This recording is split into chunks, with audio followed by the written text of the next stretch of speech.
So we're going to talk about converting a quadratic function into vertex form. Converting a quadratic function into vertex form. And this is commonly called completing the square. Now I want to make a couple of points. First of all, only quadratic functions have a vertex form, and therefore you can only complete the square on a quadratic function. So a quadratic function written in vertex form looks like f of x equals a times the quantity x minus h squared plus k. So x is your variable, and a, h, and k, these are all parameters that change what your function looks like.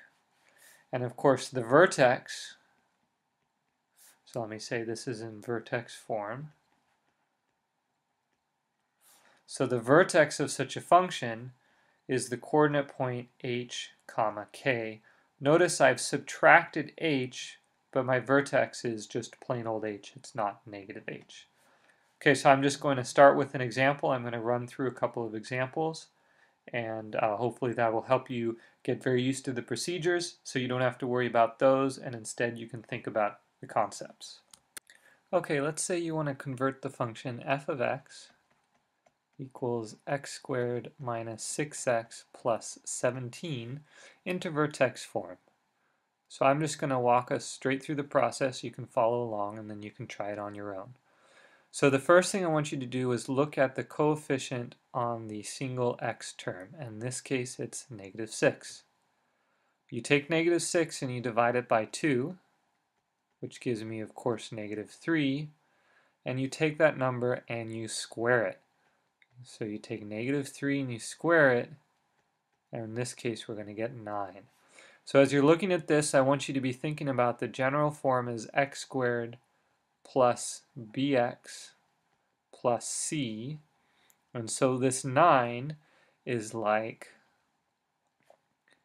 b over 2, and then I square all of it. Okay, so if f of x equals x squared minus 6x plus 17, then f of x certainly also equals x squared minus 6x. Then I'm going to add that 9 in. But if I want these to still be equal, I have to subtract it right back out. And of course there's that plus 17 on the end. So what have I done to my function? Absolutely nothing. I added a number, 9, and I subtracted that number right back out. But why did I do this? Because now when you look at these first three terms, that is a perfect square.